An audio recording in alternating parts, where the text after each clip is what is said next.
गुरुपौर्णिमेनिमित्त आज अक्कलकोटमध्ये हजारो भाविक गुरुपौर्णिमेच्या निमित्तानं स्वामी समर्थांच्या दर्शनासाठी दाखल झाले आहेत। खरं तर रात्रीपासूनच अनेक भाविक जे आहेत ते स्वामी समर्थांच्या दर्शनासाठी मंदिर परिसरात दाखल झाले आहेत आणि पहाटेपासून रांगा लागल्याचं चित्र आपल्याला स्वामी समर्थांच्या मंदिरामध्ये पाहायला मिळते। मी मंदिराच्या मुख्य गाभाऱ्यामध्ये आहे आणि स्वामी समर्थांचं मुखदर्शन घेण्यासाठी या ठिकाणी भाविकांची मोठी गर्दी जी आहे ती पाहायला मिळते। खरं तर मंदिराचे मुख्य पुजारी असलेल्या चोळप्पा महाराजांचे वंशज मंदार पुजारी यांच्या हस्ते पहाटे 5 वाजता काकड आरती पार पडली आणि तेव्हापासूनच भाविकांची जी दर्शनासाठी रांग जी ती खुली करण्यात आली आणि खरं तर गेल्या आठवड्याभर जे आहे ते गुरुपौर्णिमेचा उत्सव अक्कलकोट अन्नछत्र मंडळाच्या वतीनं जो आहे तो साजरा केला जातोय। त्यामुळे अनेक भक्तगण जे आहेत ते या ठिकाणी निवासी असल्याचं आपल्याला पाहायला मिळते। आज दिवसभर विविध कार्यक्रमांची रेलचेल जी आहे ते स्वामी मंदिरामध्ये असणार आहे। सकाळी 7 वाजल्यानंतर स्वामींच्या ग्रंथाचं पारायण सुरू झालेलं आहे। 9 वाजता नामस्मरण जे आहे ते सुरू होत आहे आणि सकाळी 11:30 वाजता नैवेद्य आरती जी आहे ती गुरुपौर्णिमेच्या निमित्तानं पार पडते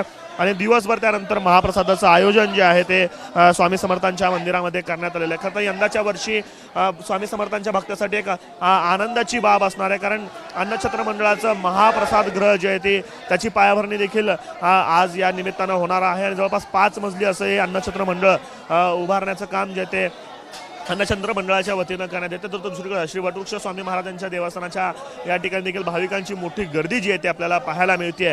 खरं तर हजारो भाविक अक्कलकोटमध्ये आज दाखल करण्यात आलं। प्रशासनाच्या वतीनं देखील जय्यत अशी तयारी जी आहे ती करण्यात आली आहे। अक्कलकोट शहरामध्ये ठिकठिकाणी बॅरिकेडिंग करण्यात आले आहे। संपूर्ण मंदिर परिसरामध्ये जे आहे ते कोणत्याही वाहनाला प्रवेश जे आहे तो दिला जात नाही आहे आणि 6 ठिकाणी पार्किंगची व्यवस्था करण्यात आली आहे। हजारो पोलिसांचा बंदोबस्त जो आहे तो स्वामी मंदिरामध्ये तैनात करण्यात आला आहे। भाविकांची मोठी गर्दी असल्याकारणानं सुरळीतपणे व्यवस्थित भाविकांना दर्शन घ्यावं यावं अशा पद्धतीनं व्यवस्था जी आहे ती मंदिर समितीतर्फे या ठिकाणी करण्यात आली आहे। Camera person Ayub Kandisa, Aftab Shaikh, ABP Majha, Solapur.